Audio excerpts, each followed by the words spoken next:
They had to meet challenges. In solving those challenges, their cultures developed. If there is an Indian tradition that is the most Indian of all traditions, it is the necessity to adapt to the circumstances in which you are creating your communities.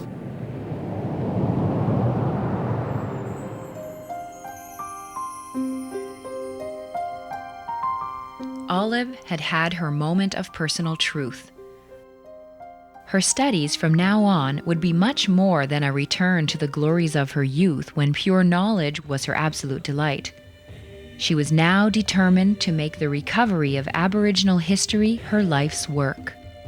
My first effort then was to demonstrate that the Europeans didn't come along and just spread good tidings to a passive, receptive people who had no particular social forms, but to show that it was a genuine contact between two different societies, two different ways of looking at the world, and that the Indians, they had as rational a position from their point of view as what the Europeans had from theirs.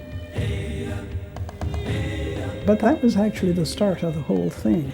And as I say, trying to honor all my ancestors.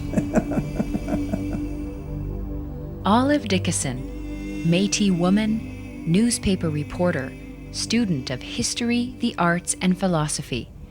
Everything had combined to bring her to the task of uncovering the big picture of human settlement in Canada.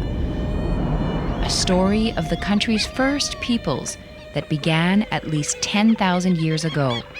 This would be perhaps the biggest Canadian history research project ever undertaken, and it wasn't going to be easy.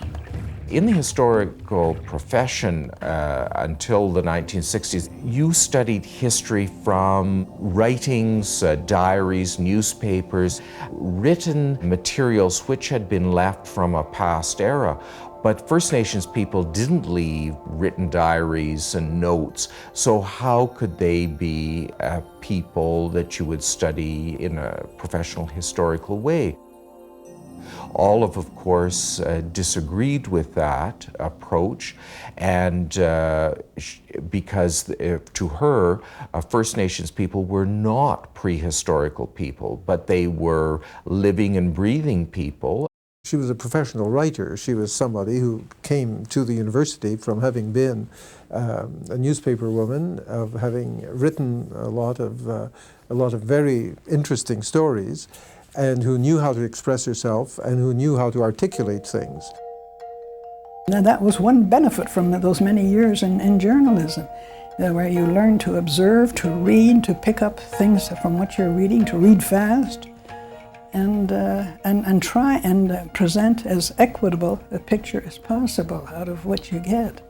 You're not arguing the one side or the other. In the end, you try and let the facts speak for themselves.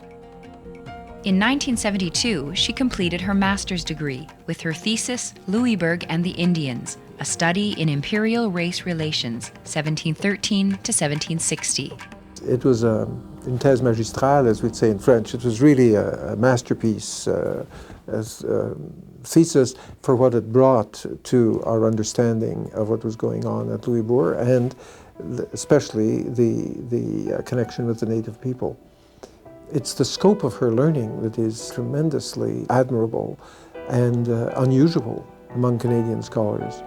And that is something I admire very much. You can count on her. You can count that if she's written something, she's researched it thoroughly, that she knows what she's talking about, and that you can trust her judgment because it's based on a tremendous amount of research and of learning. The first point to realize when you're assessing the Indians' position in Canada and the kind of civilizations that they had would be to realize that the Indians had developed skills that were particularly adapted to the circumstances of the country.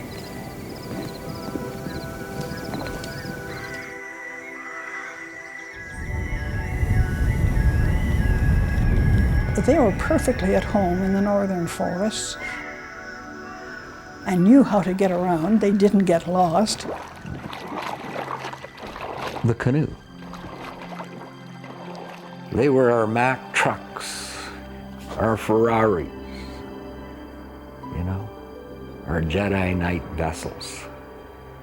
This simple, elegant, sophisticated vessel.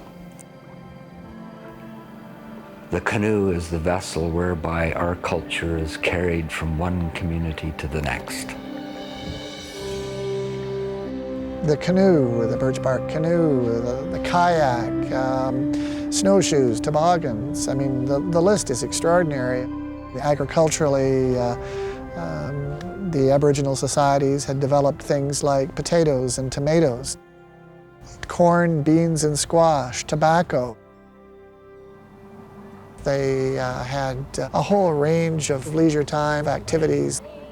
They had arts, whether it was porcupine quill work, embroidery on a deer skin, wood carving, or just in costume in general. The Wendat had metal. We find gold, silver, and copper here in North America in almost pure form.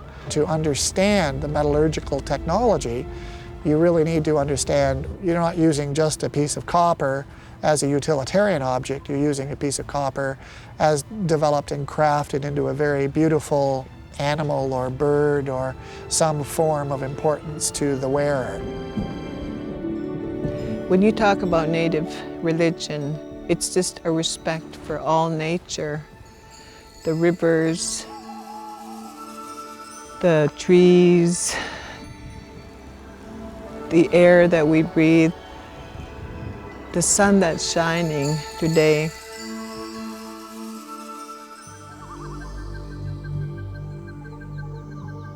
We can still hold the buffalo sacred to us, and he'll always be sacred to us. We wouldn't exist if it hadn't been for our ancestors surviving off of the buffalo. The stories that carried on through the many generations still exist within our people today.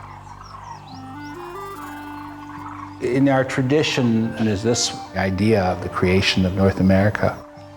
It's a story of this woman falling from the heavens and falling on the back of a turtle. And the water bird slowly brought her down gently onto the back of the turtle. And the water animals came up and brought pieces of earth from the ground and laid it on the turtle's back. And that is North America.